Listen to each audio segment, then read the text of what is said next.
Transport Group Manibela held a press conference this morning ahead of its planned transport strike. For the details, let's bring in Mobile Journal, Arles de los Santos. Arles, ano mga na-discuss sa press con yan? Angela at Diego, nakatakda na nga yung panibago na namang tigil pasada ng mga kapatid nating tsupera. Bunsod ng patuloy pa din ang pagtaas ng presyo ng produktong petrolyo kung saan nga kasama sila sa mga pinaka-apektado nito. Kung saan makikita ninyo sa aking lipunan, yung kanilang mga placard na hawak-hawak, welga kami, VAT at excise tax ng galing, junk oil deregulation law, serbisyo sa tao, wag sa gawing negosyo at yung iba pang mga panawagan na kanilang nais madinig ng pamahalaan. Kasama na dyan yung taas presyo sa pamasahe, gayon din yung pagbibigay ng kagyat na ayuda nga sa mga tsuper na kasama nga sa mga pinaka-apektado nito. Kapukod dyan, nais nila na buwagin na yung train law at yung oil deregulation law dahil sa pangmatagalan daw talaga nila nakikita yung kanilang pagnanais na maibsan yung gastos ng araw-araw na pasakit ng mga commuter at syempre sila bilang mga tsuper dahil daw nakakapag-uwi pa sila ng mga 500 pesos nga nung hindi pa nagkakaroon ng sunod-sunod na big time oil price hike pero sa ngayon daw ay nasa 150 pesos na lamang yung kanilang kinikita sa kanilang pagbiyahe mula 4 a.m. hanggang 10 a.m. At kung yung dati daw na munggo, tuwing Biyernes lamang daw nilang iniulam, ngayon ay halos araw-araw na daw ito dahil ganun nga yung magiging posible na paparating pang araw na kanilang kakaharapin.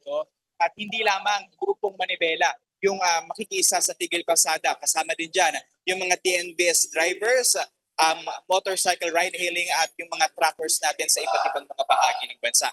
Angela at Diego, makakapanayam natin yung isa sa mga tagapangulo ng TNVS, tama po ba sir? Ano pang inyong kumpletong pangalan? Roger po, Roger de los Santos ng Manibela TNVS Community. Ano na po yung inyong karanasan na dito sa patuloy pa din na pagtaas ng Wala na kami kinikita po sa patuloy ng pagtaas ng ibang mga driver namin. Binabalik na sa sakyan sa amin. At ayaw na naman pabayaan. Dati po ba, nung normal pa yung sabihin natin before yung all-time price hike, magkano pa po yung kinikita nyo kumpara sa kayo? Yung dati kasi, meron 1,000 ba? Ngayon, kumikita na lang kami ng 20, 50, isang negative pa kami. Wala pang boundary. So lahat mapupunta sa gasolina. So na lang. Ilan po yung inaasahang kasapi ng Manibela TNVS yung makikisa sa transport strike?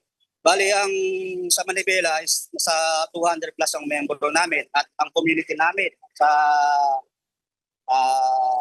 BCP is nasa 20,000 po na member po.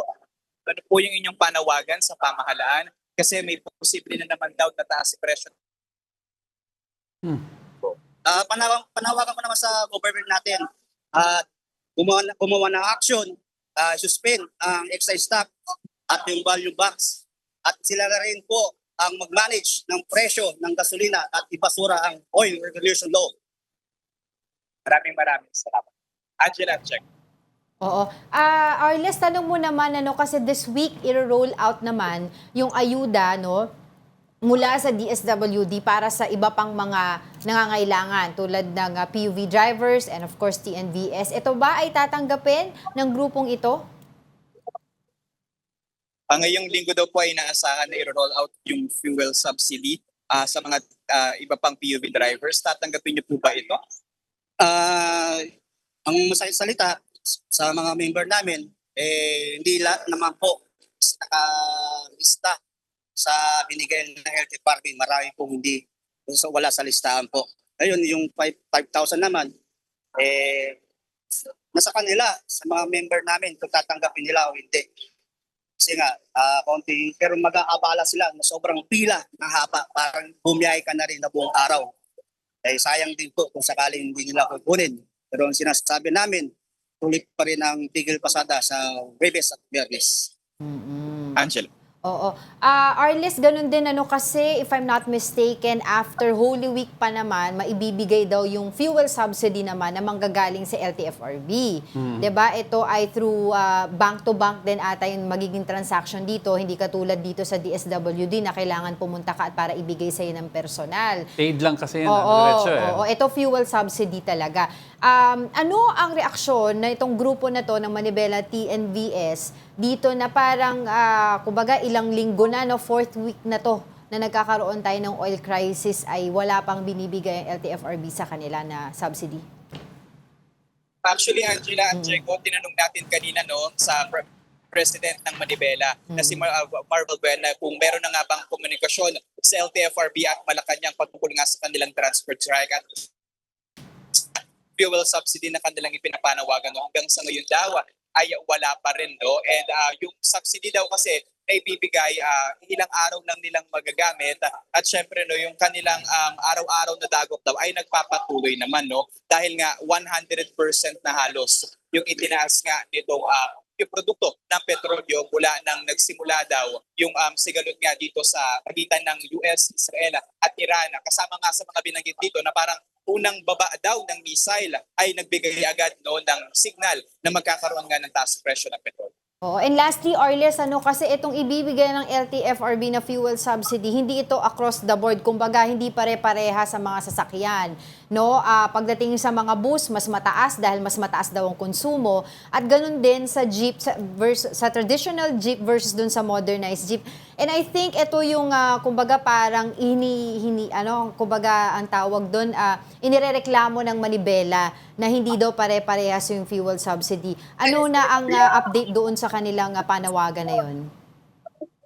Sa ngayon, Angela, yung huli natin na nakuhang balita sa kanila, yung sa pagdinig pa no, ng Senate Committee on Transportation kung saan talagang makikita nila na medyo hindi daw balanse yung pagbibigay ng ayuda kahit yung nakatakda sana na fuel subsidy mula sa DOTR kasi kung matatandaan natin 5,000 para sa mga traditional jeepneys at 10,000 naman mahigit no para nga sa mga modern jeepney. Pero tanungin natin sa posisyon naman ng TNBS yung patungkol nga sa hindi pantay na subsidiya ng pamahalaan. Sir, ano po yung reaction nyo na parang pagdating din po sa fuel subsidy ay hindi rin po pantay-pantay no, yung maibibigay? Gayong iisa lang naman yung presyo na mataas na presyo ng mga petrolyo sa inyo pong nararanasan.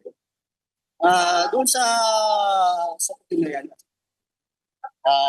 pinakalungkot namin, isang araw lang namin gagamitin yan or isang araw at kalahati po. At pipila pa kami sa haba ng pagkuhan ng ayuda na yan. At pagdating namin, gusto lang para kami kakalungkot. At nanihingayin kami kung pupunta kami o hindi na lang. Kasi sobrang abala din ang gagawin ng gobyerno. Pero ang dapat ng gawin ng gobyerno natin, kung sakaling ayuda, bibigay nila.